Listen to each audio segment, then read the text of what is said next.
Si tú conoces un libro que pueda compararse con las evidencias proféticas, arqueológicas, genéticas, políticas, históricas, literarias, físicas, químicas, que se encuentran en este libro maravilloso. Pero más que cualquier cosa, el desafío sigue lanzándose para que nos contesten qué religión o qué sistema de pensamiento nos puede decir el origen del ser humano y del universo. Más que especulaciones, hipótesis y filosofías, que venimos de los changos, que el universo brotó de una explosión, Big Bang, etcétera, etcétera. Bueno, si así fue, ¿quién produjo la explosión, señor ateo? Entonces, nos damos cuenta que al examinar cuidadosamente todos los temas de pensamiento, encontramos una ilógica y una irracionalidad que raya en la locura. Y que es increíble que estamos en el siglo XXI y que nadie pueda decir verdaderamente que otro libro nos da un código de moral como la Biblia. ¿Quién es el ser humano? ¿Quiénes somos realmente? ¿Hay vida después de la vida? ¿Realmente Jesucristo fue Dios? Y si Él era Dios, ¿realmente Él dijo la verdad y el camino y la vida como Él dijo que lo era? Y si tenemos nosotros este libro en esta mañana, delante de nosotros haríamos bien al darnos cuenta que somos la primera generación en poder destruirnos en 30 segundos. Y ahorita ya se habla en este mes en que nos encontramos de septiembre del 2015 de una guerra mundial, donde Rusia está ya aterrizando helicópteros en Siria, Estados Unidos está siendo provocado, Corea del Norte está provocando, la China está provocando, las naciones cada vez entran más en conflicto, el Medio Oriente continúa siendo una olla hirviendo, donde las naciones están tratando de apoderarse de la producción petrolera, que son el 65% de las reservas petroleras que se encuentran en 3 naciones del Medio Oriente, y el mundo está como loco y la sociedad ha perdido completamente la brújula, principalmente cuando sabemos que la familia es el núcleo y el fundamento de toda sociedad. El 7 de septiembre de 1864, el presidente Abraham Lincoln recibió un regalo de una delegación de negritos norteamericanos, y el regalo que le entregaron a Abraham Lincoln era una Biblia. Él les contestó a esta delegación que él desde que tenía 10 años se quitaba los zapatos para caminar más de 1 kilómetro a la escuela para no gastárselos, y que su madre desde los 10 años, antes de que se fuera a la escuela, lo hacía que memorizara 1 o 2 versículos de la Biblia. Y entonces el presidente Lincoln, al recibirla, hizo esta declaración: este libro, la Biblia, es el más grande regalo de Dios a la humanidad, porque todo lo que el buen Salvador le dio al mundo se encuentra contenido en este libro. La Biblia, no cabe duda que ha sido dada a la humanidad como el código más grande de conducta y de moral jamás conocido. Ni los códigos de Hammurabi, ni el budismo, ni el islam, ni el hinduismo contienen las leyes morales, las leyes civiles, quiénes somos, qué es el matrimonio, cómo debemos formar una familia, cómo debes de gobernar un negocio. Antes del derecho romano, la Biblia establecía claramente cómo debería ser el gobierno civil de las naciones. Y es impresionante el cúmulo de sabiduría que encontramos en estos 66 libros condensados que forman las Sagradas Escrituras. Si la Biblia no hubiera sido escrita, jamás hubiéramos conocido el código de moral más sublime que tiene la raza humana. Es imposible que los seres humanos hayamos inventado los 10 mandamientos. Es imposible que nosotros que amamos el pecado, que podamos inventar nuestras propias leyes donde estamos nosotros restringiendo los apetitos naturales del corazón egoísta del ser humano.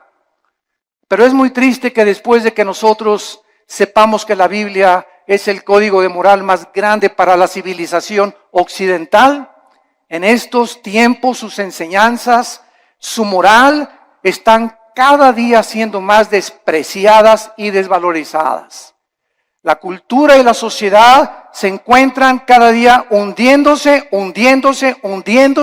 sin que nosotros nos demos cuenta.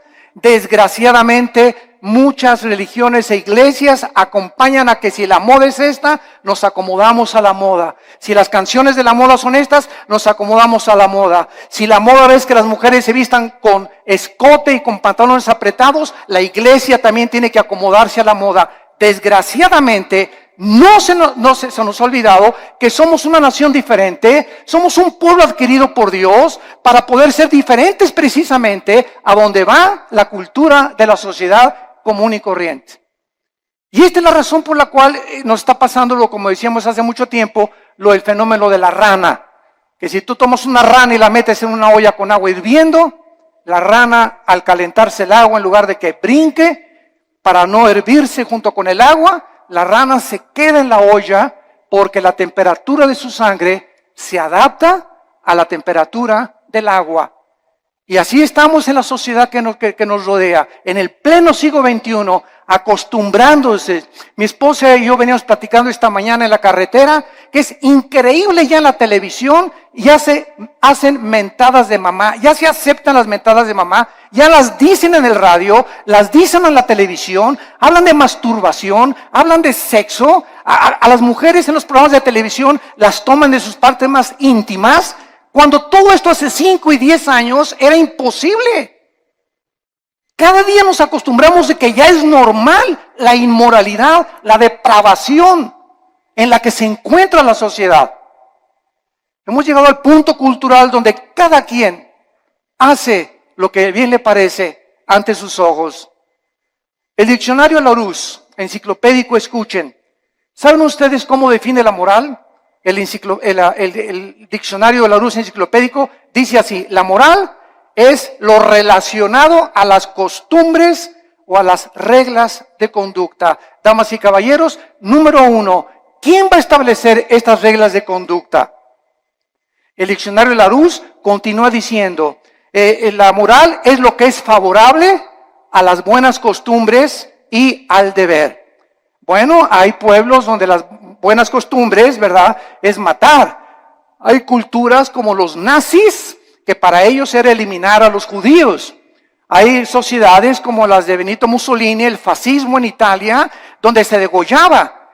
Muammar Gaddafi en Libia mataba a su propia gente, en el mundo que vivimos. Entonces, si la moral es lo relacionado a una regla de conducta, esta es la pregunta: ¿quién va a darnos esa regla de conducta?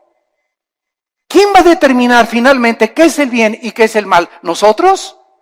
Porque para muchas personas ser homosexual es normal, es su estilo de vida. No te metas conmigo, esa es mi vida y yo así soy feliz. Y para ti no. Para otras personas el robar es su forma de vida.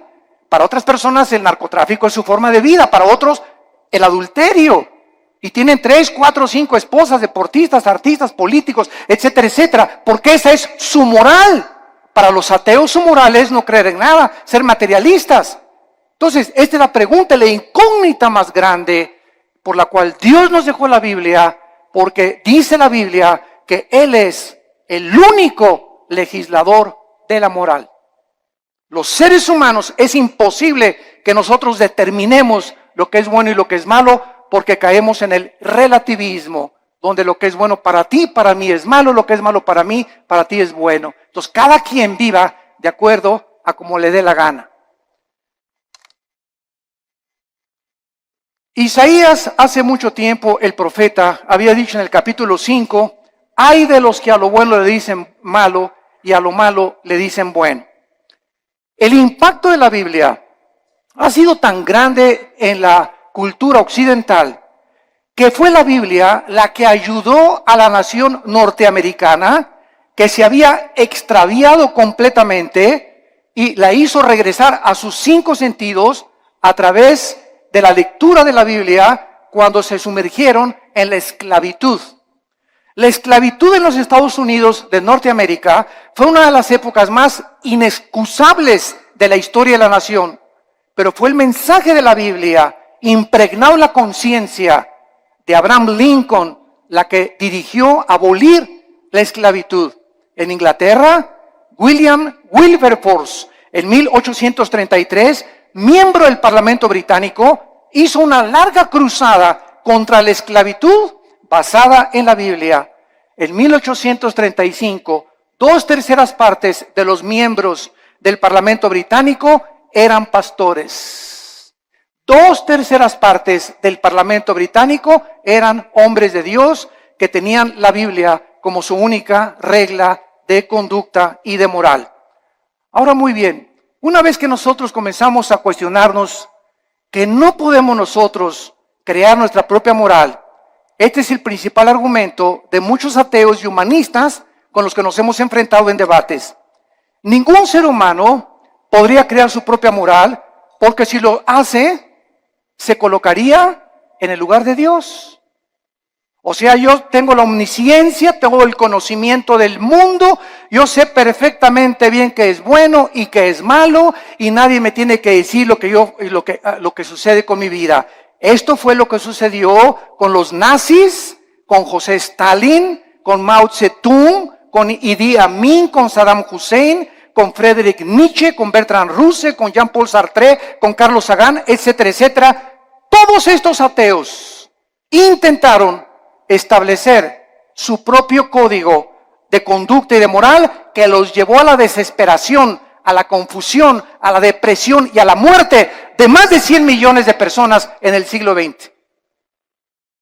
La muerte de más de 100 millones de personas en el siglo XX, el siglo más sangriento de la historia, donde alcanzamos los niveles más altos de la ciencia y de la tecnología y descubrimientos científicos, aunado a ser el siglo donde más sangre, donde más guerras se han derramado y más revoluciones. Y esto es una contradicción, es una paradoja.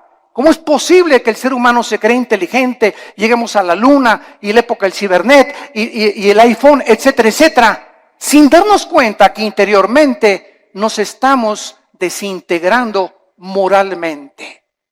Y este es el engaño más grande, de creer que si por afuera hay dinero, y por afuera hay aplauso, y por afuera hay alabanza, y por afuera hay honor, y títulos, y estatuas, y doctorados, y licenciaturas, por dentro la mayor parte de estas personas son personas desintegradas en su carácter, donde moralmente destruyeron su familia, no les importaron sus hijos, alcanzaron el mundo y van a perder su alma si no se arrepienten antes de que la muerte te sobrevenga. Cuando los nazis sobrevivientes de la Segunda Guerra Mundial, en el famoso juicio de Nuremberg, en 1947-48, en Berlín, Alemania, fueron juzgados, alegaron que ellos habían cometido genocidio porque estos 6 millones de personas que habían matado, ellos no le llamaban matar ni asesinar, le llamaban eliminar por causa del partido. Ellos nunca le robaron a nadie porque ellos le cambiaron la palabra robar, ellos expropiaron solamente. Entonces nos damos cuenta cómo podemos barnizar lo que la Biblia llama pecado. Matar es matar y robar es robar. Entonces la gente, para justificar sus acciones inmorales, tiene forzosamente que cambiar la definición de muchos términos que se encuentran en la Biblia. El famoso escritor anticristiano Bertrand Russell escribió un libro llamado ¿Por qué no soy cristiano? Pero no dijo las causas de por qué no era cristiano, por la cantidad de mujeres que tenía. El ateo alemán Nietzsche, Friedrich Nietzsche, escribió Dios está muerto, porque a Nietzsche no le convenía que Dios existiera, ni que hubiera un ser sobrenatural que le dictara reglas de moral y de conducta, porque era homosexual. Y acabó loco en un hospital psiquiátrico. El escritor francés Jean-Paul Sartre, el padre del existencialismo, en la época de los 60 del siglo XX, escribió 2 libros famosos, La náusea y El muro, donde relata la desesperación Sartre de vivir sin ningún propósito ni significado en la vida. Antes de morir, Sartre le dijo a su esposa, a su hija en los 60, hija, he vivido durante mucho tiempo atacando a alguien que no existe, gastando mi intelecto y mis emociones y mis sentimientos, luchando contra aquellos que creen que sí existe. Y al final de mi vida reconozco, y fue muy honesto Sartre, dijo Sartre, reconozco que al final de mi vida he desperdiciado porque hasta este momento mi filosofía nunca me ha permitido descubrir para qué nací, mi propósito ni la razón de mi vida. Muero conforme a lo que dije en mi libro, la vida es una náusea. La pregunta consecuente es, ¿qué moralidad entonces podemos seguir si nosotros podemos escoger la moralidad? ¿La de Dios o la del ser humano? ¿Cuál sigues tú? ¿Cuál es el tipo de conducta que tú llevas en la vida? El famoso presidente de la Universidad de Yale en Estados Unidos, en una reunión cuando comenzó el curso de la universidad, les dijo las siguientes palabras. En el primer día de clases, Dios no existe, por lo cual cada uno de ustedes puede escoger su propio estilo de vida y su código de conducta y de moral. Un alumno inmediatamente se paró y le replicó y le dijo, ¿cuál moral? ¿La de usted, la de Hitler o la de Nietzsche? El materialismo es la filosofía que enseña que no existe nada más que la materia. En otras palabras, nada tiene significado. Todo carece de propósito, como decía Carlos Sagan, el ateo astrónomo. No nos diferenciamos de los animales en nada. No existe ningún código de conducta ni de moral absoluta. Todo es relativo. Es muy triste que al sacar a Dios de nuestras ecuaciones se haya podido llegar precisamente a estas conclusiones absolutamente irracionales. Ahora nosotros podemos ver otra opinión de un hombre muy famoso francés llamado Pierre Cabanis, que en 1808 dijo lo siguiente. Él era un fisiólogo francés. Escuchen lo que dijo esta persona que tuvo los premios más grandes del siglo XIX en investigación científica.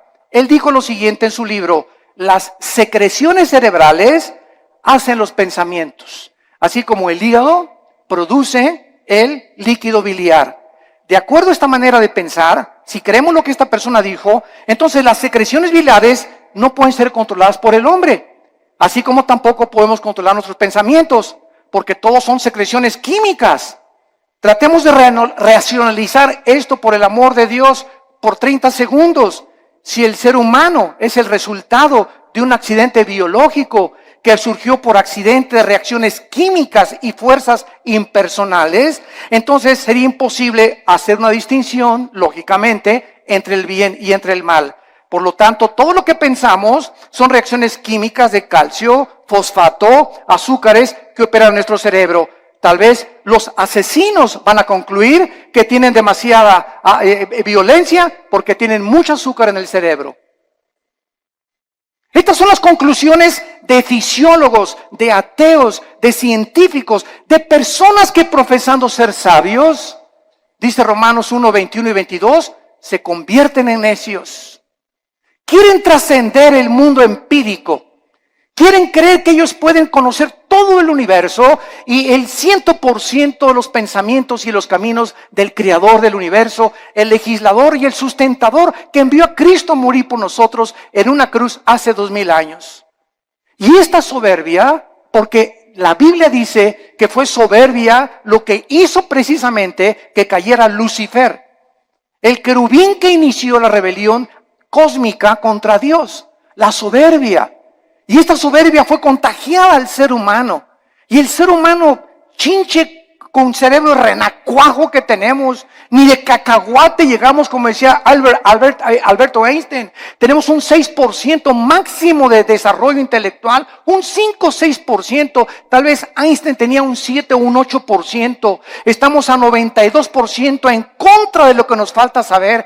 Por eso cuando un ateo me dice que no cree en Dios, le digo, usted es la persona más irracional que existe. Porque al decir que usted es ateo, me está usted diciendo que usted conoce el 100% del universo, que tiene el 100% del conocimiento, y entonces concluye en su bitácora, después de todo lo que he investigado y el conocimiento absoluto que tengo, no hay Dios. Esto es anticientífico, señores ateos. Señores materialistas, señores evolucionistas, personas que abrazan filosofías sin pensar un poquito porque no les conviene creer en Dios. El 90% de las personas que rechazan a Dios, escuchen, nunca es por falta de evidencias.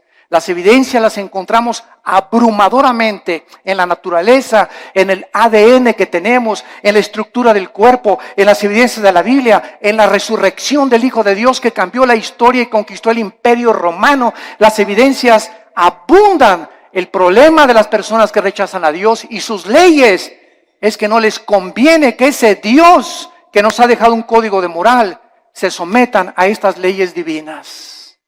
No les conviene, porque ellos quieren seguir viviendo de una forma inmoral y depravada.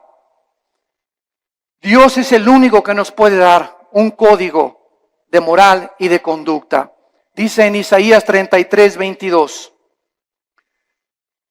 Porque Jehová es nuestro juez, Jehová es nuestro legislador, Jehová es nuestro rey, él mismo nos salvará. Dice en Isaías 10, versículo 1 y 2, aquellas personas que se atreven, como los 5 jueces en Estados Unidos, que acaban de dictaminar que el matrimonio gay es completamente legal en los 50 estados de la Unión Norteamericana, dice la Biblia en Isaías 10, del 1 al 2. ¡Ay de los que dictan leyes injustas y prescriben tiranía! Para apartar el juicio de los pobres, para quitar el derecho a los afligidos, para quitar a mi pueblo, despojar a las viudas y robar a los huérfanos. Estos 5 hombres se han atrevido. Eran 9 los jueces de la Suprema Corte de Justicia, 4 en contra, 5 votaron a favor. 5 hombres dictaminaron de la noche a la mañana su moral y la impusieron en más de 300 millones de norteamericanos. 5 hombres. Cuando más de la mitad del pueblo norteamericano está en contra de esto. Esto es impresionante. Dios no solamente nos dejó un código moral y conducta, sino que también nos proveyó a su Hijo Jesucristo, para que Él bajara en el mundo y pudiera confundir la sabiduría de los sabios, el entendimiento de los entendidos, y para que Jesucristo nos enseñara que si nosotros queremos comenzar a entender a Dios, a comprender quiénes somos, mi razón y propósito por el cual vivo, que no es hacer dinero, ni llegar a ser presidente de la República, ni ser presidente o CEO, Chief Executive Officer de la más grande empresa norteamericana, ni tener miles de compañías de bienes raíces, todas estas cosas, ¿verdad? Y todos estos hombres, o sea, el deportista más destacado con el Balón de Oro, o la cantante más prodigiosa, todas estas cosas que los seres humanos han alcanzado al estar ahí arriba, en la cima, en el éxito, descubren lo que la Biblia nos muestra, que siguen vacíos. Puedes tener 10 mujeres, te pueden dar 5 doctorados, puedes llegar a ser presidente de la República, y cuando te bajes del trono, ¿qué? ¿Ahora qué? ¿Ahora qué sigue? Como este competidor ahorita en Estados Unidos, ¿verdad? Que es un multibillonario, que tiene más dinero que cualquier otra persona tal vez en el mundo, pero yo no quiero mi dinero, estoy cansado, estoy aburrido, estoy vacío. Me tengo que involucrar en algo, ahora quiero que mi ego sea satisfecho y quiero postularme como presidente de la República.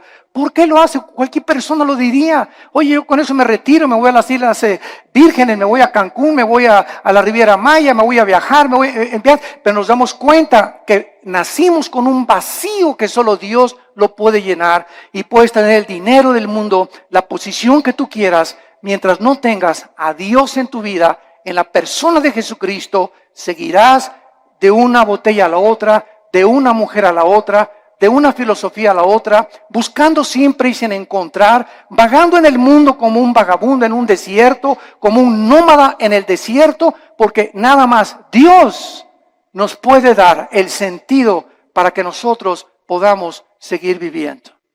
Como dijo el gran teólogo Agustín de Hipona, oh Dios, tú nos hiciste a tu imagen y semejanza, y fuera de ti, mi alma no tiene descanso. Solo en Dios podemos nosotros descansar completamente. Vemos nosotros que el cambio más trascendental del siglo XXI se llevó a cabo este año.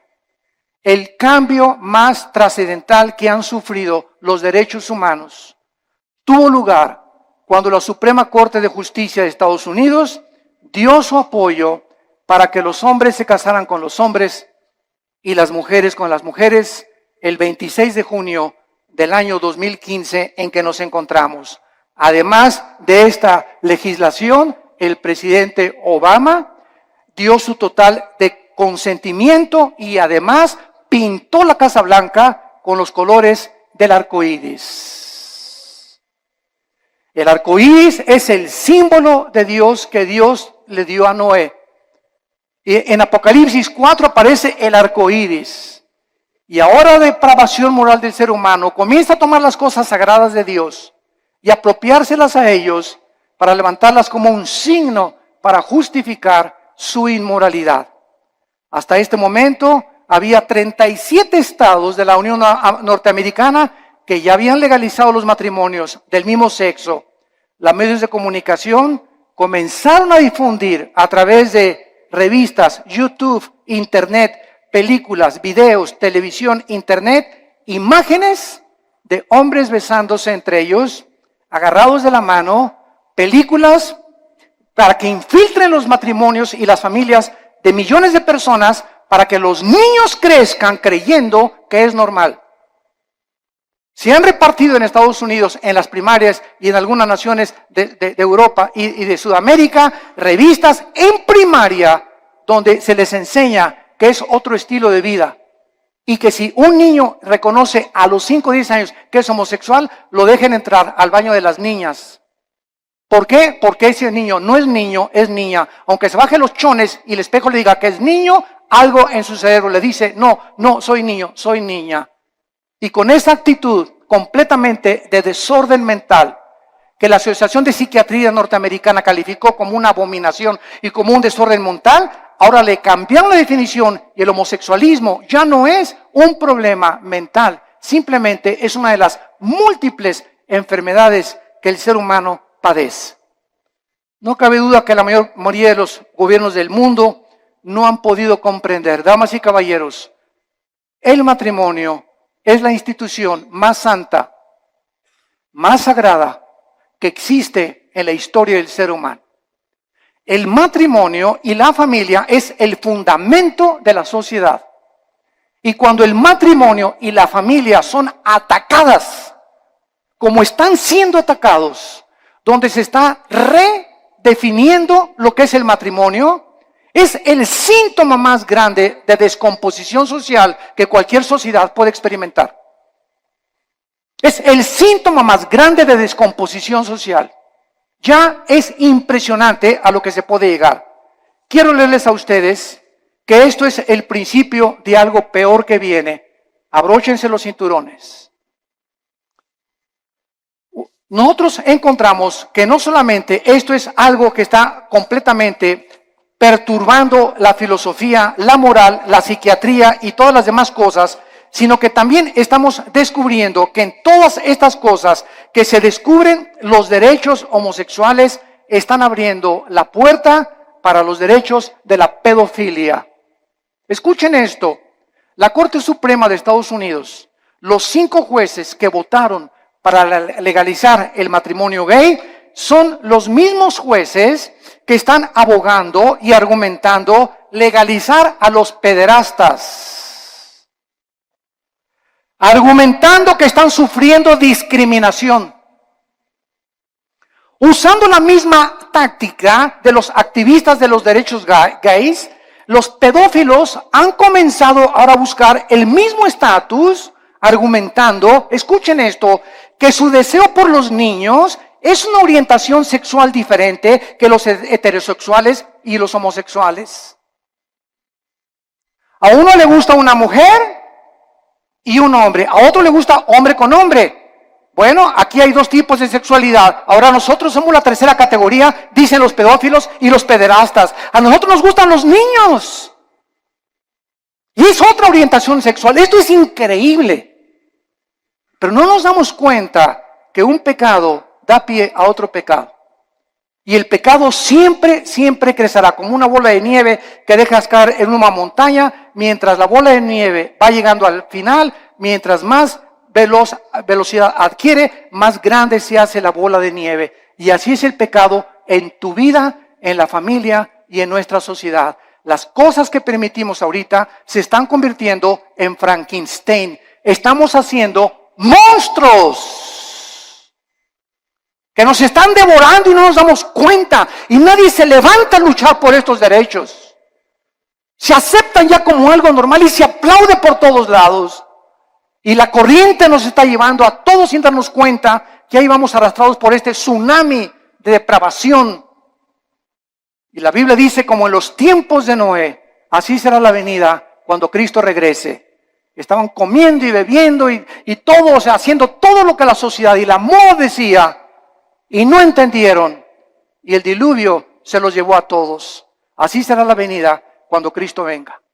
El mundo se encontrará en la corriente donde se están hundiendo y arrastrando, perdiendo su integridad, perdiendo completamente su identidad de seres humanos, bajándonos a niveles más bajos que los mismos animales, justificando con tonterías y estupideces lo que es pecado delante de Dios para poder vivir una vida como nos dé a cada uno de nosotros la gana.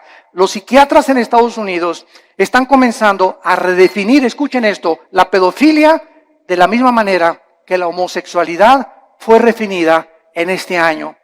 La homosexualidad era considerada hace algunos años un problema o un desajuste mental muy grave de la personalidad humana, pero en 1973 la Asociación de Psiquiatría Norteamericana la descalificó como un problema mental. Ahora, la misma Asociación Psiquiátrica Americana ha convocado un simposio, escuchen esto, para proponer darle a la pedofilia una nueva definición en el Manual de Diagnósticos y Estadísticas de Desórdenes Mentales.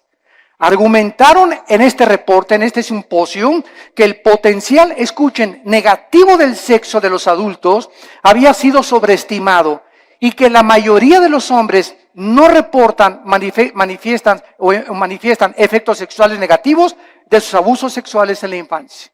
O sea, en otras palabras, un niño que es abusado y es violado no tiene ningún problema, ni ningún desorden emocional ni psíquico cuando sea un adolescente. Bueno, nos hemos vuelto locos. Nos hemos vuelto locos, señores psiquiatras y psicólogos que están, ustedes que son expertos en querer conocer el estado del ser humano, el por qué la conducta del ser humano, por qué nos conducimos como nos conducimos. Ustedes han perdido también la brújula, donde ya no sabe nadie qué es el bien y qué es el mal, hasta la pedofilia van a legalizar.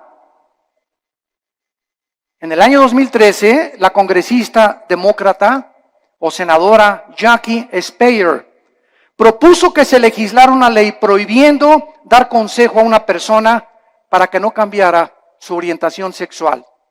Esta propuesta define la pedofilia como una orientación sexual que debe tener los mismos derechos de los homosexuales. ¿Cuál es la conclusión, damas y caballeros?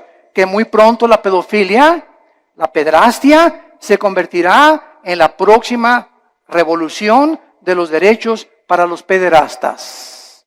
Nuestras leyes ya no están basadas en un código judeo-cristiano, sino en la nueva moral.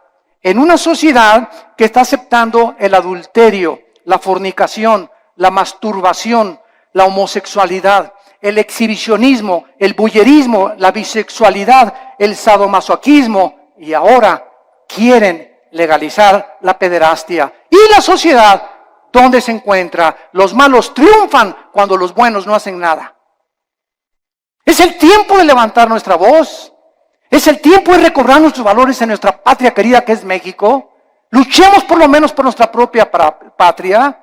Tratemos de hacernos escuchar en la Cámara de Senadores, en la Cámara de Diputados, en los gobiernos, en los partidos, con los psicólogos, y demostrarles la locura que han abrazado y que amamos la familia y amamos el matrimonio y que tenemos que luchar por nuestra familia y nuestros hijos, porque la familia es el tesoro más grande que Dios nos ha dado. Y el día que tú pierdas el amor por tu familia, has perdido todo completamente en la vida, porque te conviertes en un ególatra total, en una persona donde ya no le interesa absolutamente nada más que tus propios intereses personales, tu empresa y las cosas que pueden edificar tu ego. Acabará finalmente el núcleo familiar devastado y destruido por la perversión irracional e inmoral de la raza humana. ¿Hacia dónde queremos que vamos a acabar? ¿A dónde creemos que vamos a llegar con estas leyes donde el diseño de la familia está siendo destruido? ¿Qué seguirá después de la pedofilia? ¿La poligamia? ¿También se va a legalizar tener 3 o 4, como la religión mormona lo permite, 3 o 4 esposas? La mayoría de la humanidad no tiene ni siquiera concepto de quién instituyó el sagrado vínculo, el matrimonio, ni con qué propósitos. El matrimonio no es un invento de los seres humanos. El matrimonio fue instituido por Dios en la Biblia. Desde el capítulo 2 del Génesis, Dios dijo: dejará el hombre a su padre y a su madre, se unirá a su mujer, no a Pancho, ni a Roberto, ni a Carlitos. Se unirá a su mujer del sexo opuesto y se unirán los dos. Y esta es la razón, dice la Biblia, por la cual le di órganos sexuales al hombre, órganos reproductores sexuales a la mujer. Al león lo hice león, a la leona la hice leona, al chango es chango, a la changa es changa. La misma naturaleza nos muestra que es antinatural. Nunca verás a un león arriba de otro león, ni a un hipopótamo arriba de otro hipopótamo, ni a una jirafa arriba de otra jirafa, a menos que tengan el sexo combinado. O que también el sexo es otro accidente en la naturaleza, señores materialistas evolucionistas. ¿Es otro accidente también? Si no nos conformamos al código moral, veamos la naturaleza. ¿Por qué existen los sexos? ¿Apareció también por accidente el sexo? O sea, como le dije yo a un maestro evolucionista en una universidad, usted se burló conmigo y me dice: ¿usted es de los que cree que venimos de Adán y Eva? Y le dije: ¿usted es de los que cree que venimos del chango? Y me dijo: ¿a qué se refiere usted? Le dije: los evolucionistas y los materialistas, escuchen bien, no tienen una sola evidencia científica de una mutación de una especie a otra especie. Han pasado más de 150 años del libro de Darwin, El origen de las especies, y hasta este momento nunca se ha encontrado una mutación entre una especie y otra especie. Es una teoría que se ha aceptado como una verdad, porque así lo dijo Goebbels, el ministro de propaganda de los nazis. Cuando una mentira se propaga 100 años, se acaba aceptando como una verdad. Y ahorita las universidades, van ustedes al Museo de Historia de México, a cualquier museo en el mundo, y encontramos que se describe que venimos de los animales, que de un dinosaurio nos convertimos hombres, o de un pez se convirtió en una jirafa, o un hipopótamo se convirtió en un chango o en una cabra. Esto es al mismo tiempo los mismos aminoácidos, la misma biología, la misma genética, la misma ciencia nos muestra que es anticientífico. ¿Pero por qué lo abrazan? ¿Por qué lo creen? Repito, porque no tienen otra alternativa. No saben qué explicarle a la gente. Porque el día que digan que no es cierto, tienen que aceptar la Biblia. Porque es la única opción que se les presenta. Y es tan grande la soberbia intelectual de los maestros y de los científicos que es una humillación decir: estábamos equivocados y la Biblia tenía la razón. Esta es la verdadera razón que se encuentra en el corazón tan corrupto del ser humano. La familia es el tesoro más grande que la Biblia nos pueda mencionar. Y encontramos en el libro de Levítico, claramente en el Antiguo Testamento, lo que Dios piensa acerca de la homosexualidad. Dice la Biblia en el versículo 19, vean ustedes las leyes morales de Dios dadas, damas y caballeros, hace más de 2500 años. Vean ustedes estas leyes que los seres humanos no pudimos haber inventado. Dice Levítico capítulo 18, versículo 19. No llegarás a la mujer para descubrir su desnudez mientras esté en su impureza menstrual. Antes que se descubriera la circulación de la sangre, la Biblia, cientos de siglos de anticipación, prohibía que el hombre abuse o tenga relaciones sexuales durante la menstruación con su mujer. Y más tarde ya se explica a los científicos por qué. Estos son leyes de hace cientos de siglos. Versículo 20, no tendrás acto carnal con la mujer de tu prójimo, contaminándote con ella. Versículo 22, no te echarás con varón como con mujer. Es abominación, dice Jehová de los ejércitos.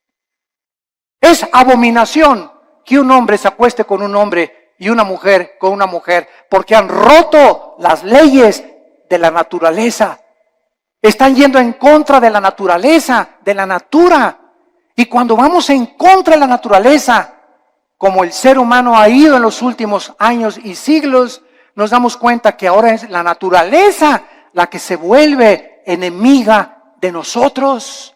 ¿Y por qué hay tantos tsunamis y el fenómeno del niño, deshielos en el Ártico, contaminación de los mares, de los alimentos, del aire, problemas de incendios, problemas de terremotos? ¿Por qué? ¿Y Dios dónde está Dios? Dios está sentado en su trono y desde su trono nos dice, el pecado de ustedes ha hecho que la naturaleza se vuelva su enemiga.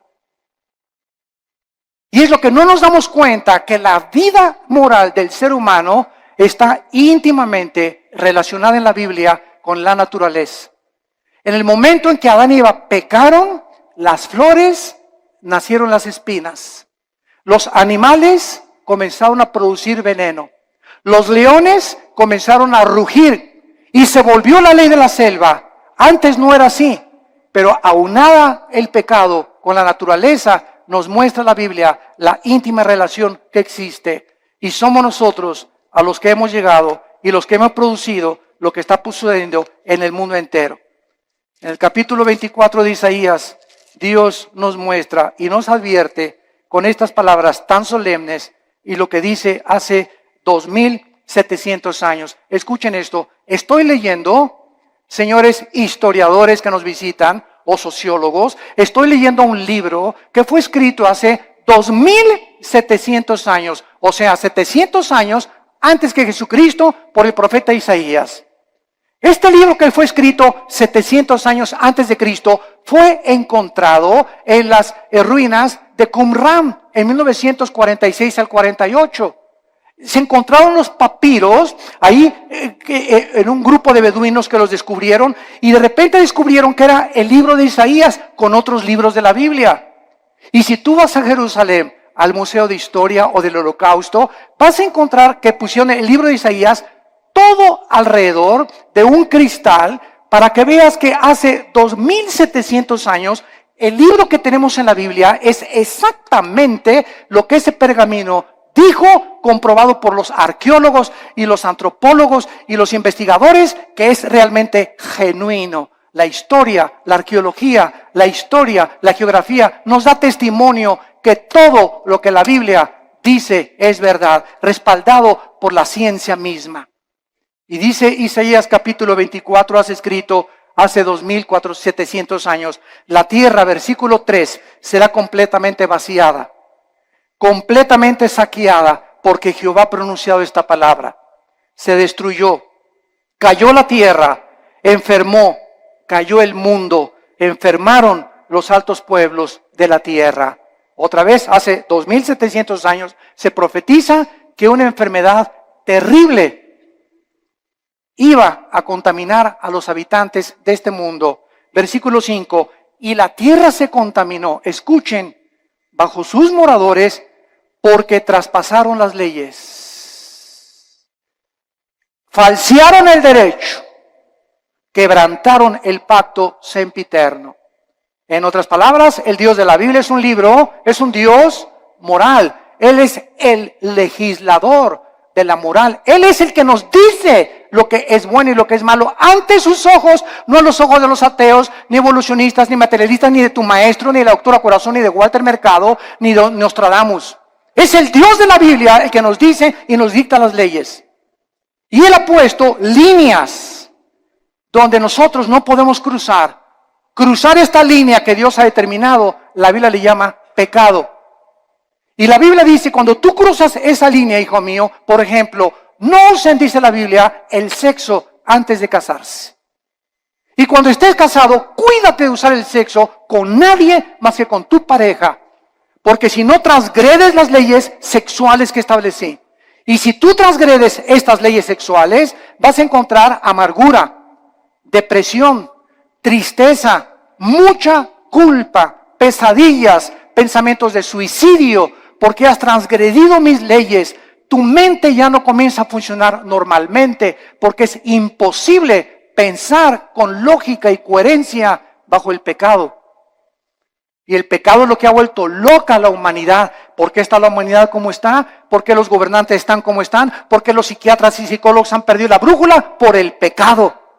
El pecado del cual el Hijo de Dios, Cristo, pagó por ellos en la cruz. Hemos traspasado las leyes de Dios.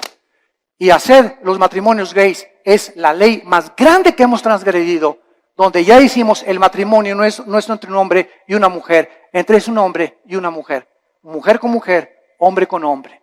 Y dice a continuación, por esta causa, versículo 6, la maldición consumió la tierra. La maldición consumió la tierra y sus moradores fueron asolados. Por esta causa fueron consumidos los habitantes de la tierra y disminuyeron los hombres. Damas y caballeros, el mundo se encuentra bajo un juicio de Dios muy grande. No se imaginan lo que va a suceder en los próximos meses o en los próximos años. Van a haber cosas que dice el Evangelio de Lucas capítulo 21 y Mateo capítulo 24, que los hombres van a desmayarse de las cosas que van a acontecer. De los mares, dice la Biblia en Lucas 21, que se van a venir sobre las costas. De los terremotos de más de 8 o 9 grados que se van a venir. De la lluvia de meteoros que ya no tardan en azotar la tierra. De este hombre que va a surgir en el Medio Oriente llamado el Anticristo, que gobernará Europa y parte del Medio Oriente. La China se convertirá en enemigo del Anticristo. Vendrá una guerra otra vez internacional. Y ahí en Jerusalén, en la tercera guerra mundial, en el Armagedón, vendrá el Señor Jesucristo con todos nosotros. Porque antes de que todas estas cosas pasen, nosotros nos vamos a casa. No sabemos el día ni la hora. No sabemos el día ni la hora.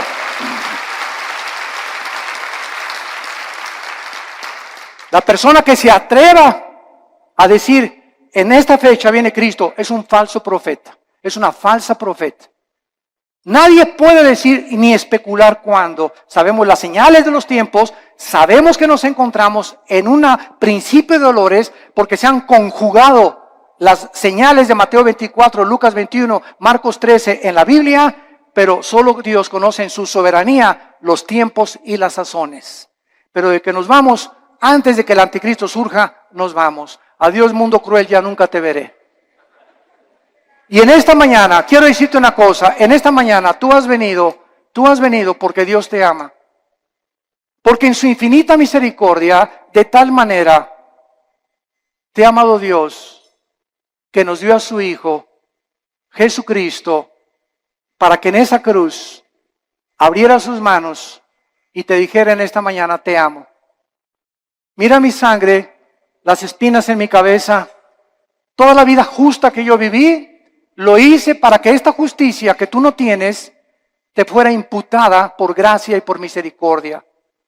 Para que por la gracia y el favor de Dios, inmeritoria, sin que hayamos hecho nada para ganárnosla, tú puedas ser perdonado y aceptado por mi Padre. Y lo único que te pido, dice Dios, es que creas lo que Él hizo en esa cruz, en tu lugar. Que dio su vida por ti, pagó la cuenta pendiente de los pecados que teníamos, porque era larguísima, por lo menos en mi caso, ¿verdad? Yo quería periódicos se hubieran llenado con tantos pecados y la vida tan pecaminosa que yo viví antes de conocer a Cristo. Y además Cristo en esa cruz nos muestra que en el momento que la aceptamos tenemos una salvación que jamás podemos perder. Una salvación que está garantizada y sellada por el Espíritu Santo. Nosotros será imposible que seamos sellados con el 666 o el sello de la bestia, porque ya estamos sellados ante los ojos de Dios. Y nos da Dios la vida eterna y nos dice Dios, espera en Dios. ¿Por qué te abates, oh alma mía? No te abates, no te desanimes, espera en Dios, porque aún lo hemos de alabar. Vienen mejores tiempos para nosotros, las tinieblas cubrirán la tierra, pero en nosotros la iglesia resplandecerá la luz para los que quieran vivir cerca del Hijo de Dios. Este es el tiempo de arrepentirte. Yo te invito en esta mañana que te arrepientas de tus pecados. ¿Qué cosa es el arrepentimiento? Es ir caminando en este sentido y oyes la voz de Dios que en esta mañana en la Biblia te ilumina y te das una vuelta de 180 grados.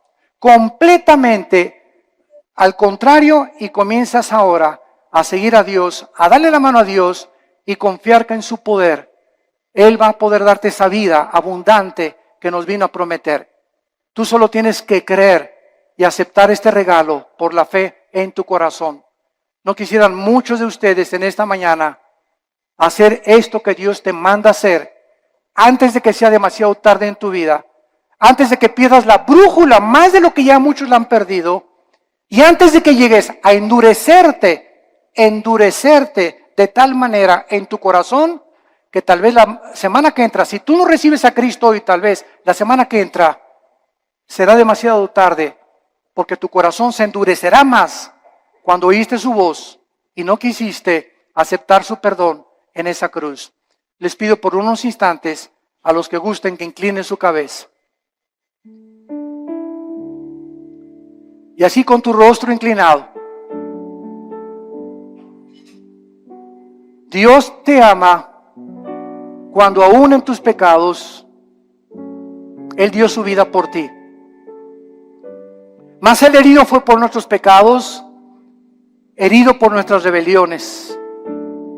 El castigo de nuestra paz fue sobre Él, y por sus llagas, por esos clavos en las manos y en los pies, por esas espinas en su cabeza, Dios nos dice que nos ama y que Él pagaba una cuenta que todos tenemos pendiente con Él de pecado, para que nosotros pudiéramos vivir una vida humillada, despojarnos de toda soberbia intelectual y aceptar que hay un Dios de la moral, que Él es el único que puede legislar y someternos al código que Él nos ha dejado para que nos vaya bien.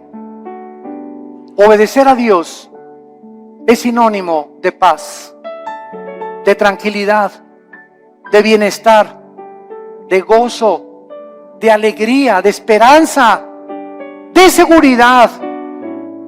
Rechazar los códigos morales de Dios y rechazar lo que Él hizo en la cruz es vivir una vida de autodestrucción, donde cada día te sumergirás más y más sin que te des cuenta en el pecado, y cuando mueras te esperará el infierno, porque es el infierno, la Biblia dice, y Cristo mencionó más veces el infierno que el cielo, que espera a las personas que por el amor de Dios en la cruz lo despreciaron y lo rechazaron y escogieron la eternidad separados de Él. ¿Qué tengo que hacer? Me preguntarás, para que en este momento yo pueda estar tranquilo a la hora de mi muerte y tener la absoluta seguridad de que Dios está conmigo y yo con Él. Arrepiéntete de tus pecados. Reconoce que tu vida ha ofendido las leyes de Dios. Cree que en la cruz Cristo pagó con su sangre por tus pecados y que a los 3 días Dios lo levantó de los muertos, le dio vida, lo resucitó para darnos la esperanza de que vamos a volver a vivir, que vamos de paso por esta vida, que esta vida no lo es todo, nos espera la eternidad en el cielo o en el infierno. Señor Jesús, te pido que entres a mi corazón. Te recibo como mi Señor y mi Salvador. Lávame con tu sangre. Dame el poder del Espíritu Santo de vivir para ti. Y te doy las gracias por tan grande amor. Amén. Vida Nueva para el Mundo se sostiene y propaga el mensaje de salvación de Jesucristo gracias a Dios y a tus donativos. Llevemos juntos el Evangelio de Jesucristo al mundo entero. Realizamos eventos, seminarios, congresos y diferentes programas para dar a conocer el mensaje de salvación y el poder de nuestro Señor, transformando y edificando vidas de mujeres, hombres, niños alrededor del mundo. ¿Qué pasa cuando decides hacer tu donativo? Aunque no puedas llevar la palabra personalmente a todo el mundo, de esta forma lo estás haciendo. Con tus donativos o aportaciones, estás sembrando y formando parte de lo que Dios está haciendo en su obra. Estás ayudando a traer luz a la oscuridad, paz al conflicto y esperanza a los que no tienen ninguna.